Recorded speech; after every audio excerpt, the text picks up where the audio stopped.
For 2 hours yesterday, Bungie's game director Joe Blackburn streamed Destiny 2 and the chat questioned him on everything under the sun. In today's video, we're going to give you a breakdown of all of the questions and responses that Joe Blackburn gave. He responded to future buffs and nerfs and things that are going to happen in the final shape, so this is going to be a pretty fun video. Let's jump right into it. First up, in regards to Crota's End and its difficulty during the 48-hour raid race, contest mode was on and a lot of people thought that it was ridiculously difficult, myself included, where it took me 18 hours to clear it. To this, Joe Blackburn responded saying that the contest went really well according to Bungie's standard, and that they are looking to keep the good aspects of Crota's End and its raid race for the final shape and remove some of the bad aspects. Now personally, I'm not exactly sure what the bad aspects were. He didn't go into exact detail, but if this is the case, then the final shape raid race is going to be a pretty tough one, so make sure you're prepared. Next up, as far as things that are extremely overpowered or things that are underpowered, a lot of people were questioning Banner of War, because at one point in time, Joe Blackburn logged into his Titan and he was running around in PvE with Banner of War up, obviously really enjoying the power of this. So of course the community questioned him, will they end up eventually nerfing Banner of War? How do they feel about it currently in PvE? To which he responded that he actually really likes Banner of War where it's at right now, and that it really pushes the Titan fantasy. It sort of illustrates the Titan fantasy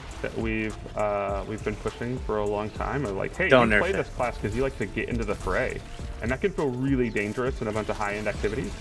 And so I think we're pretty excited about Banner of War. I think we'll, keep looking at it and how it affects aspirational activities, and is it too dominant in those?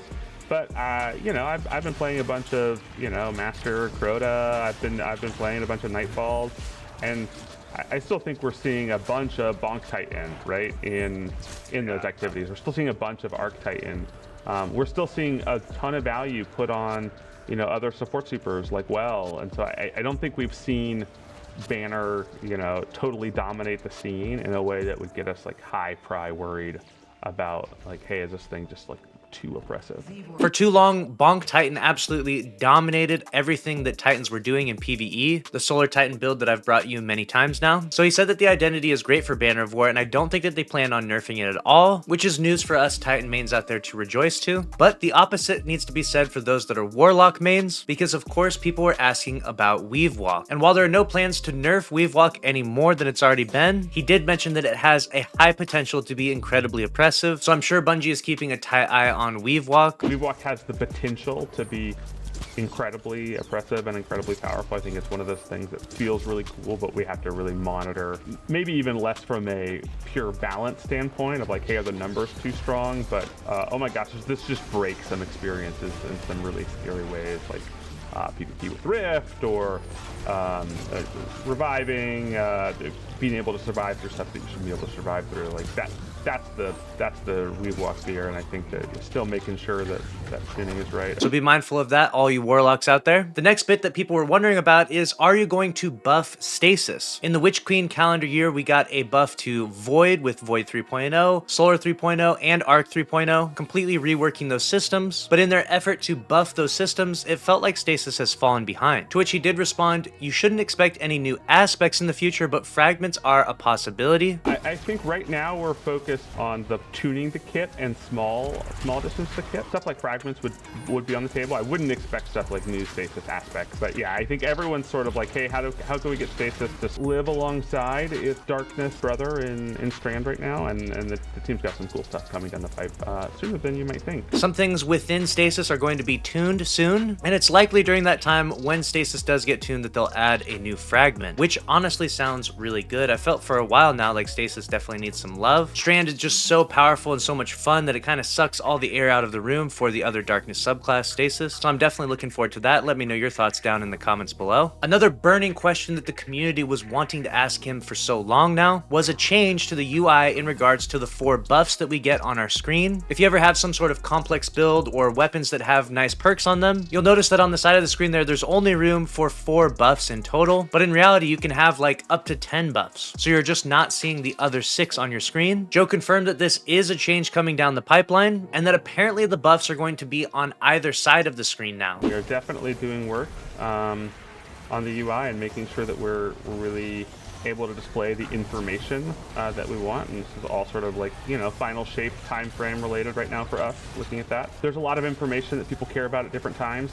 And so that's still going through a bunch of iterations. And I think one of the things that's really important for us is obviously that we get the information on the screen that players need to see. The first time we make any changes to that screen, it's so disorienting as a long-term Destiny player to be like, oh, whoa, my armor buffs are on this side now, the encounter buffs are here, and so there's a lot of iteration on that happening too. Which is going to make the UI in Destiny 2 look pretty complicated, but it's honestly for the better because right now you just can't see any of these buffs beyond 4. He did say that it would be extremely disorienting the first time you look at it, so it's going to take Destiny 2 players a little bit of time to adjust when this does go live, so be mindful of that. A UI update is on the way. Another burning question from the community, of course, was in regards to PvP. Bungie recently implementing a PvP strike team and their new playlist Checkmate. Everyone wanted to know what Bungie thought of the new playlist, to which Joe responded that it's performing extremely well. I have been having a blast in Checkmate, so I hope everyone else has as well. I think it's doing a really good job of both keeping the parts of the Destiny sandbox that we love in the mode, but sort of taming the parts that can get a little bit too wild and make PvP a little bit less tactical. Not only are we thinking about, hey, we should be doing more tuning to Checkmate, but I think we're also really thinking about, hey, how do we get this out in front of more people? How do we think about Checkmate in a larger PvP ecosystem?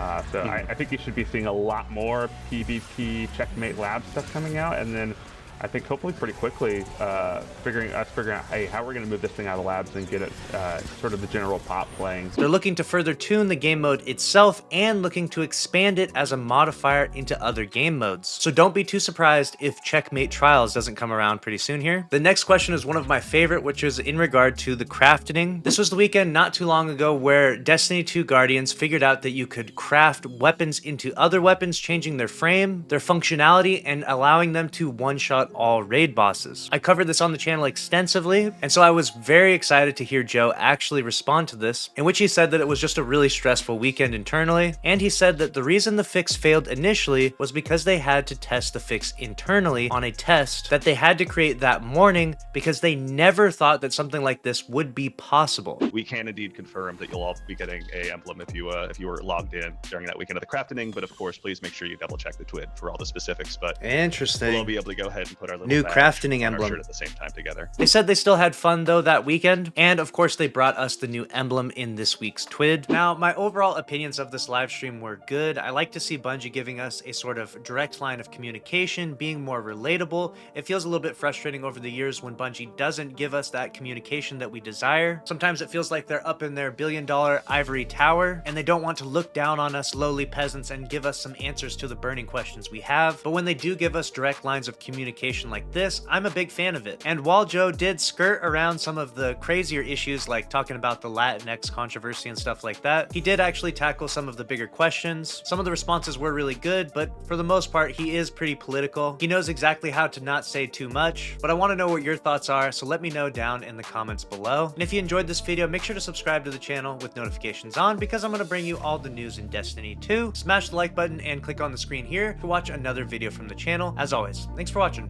I'll see you in the next one. Later.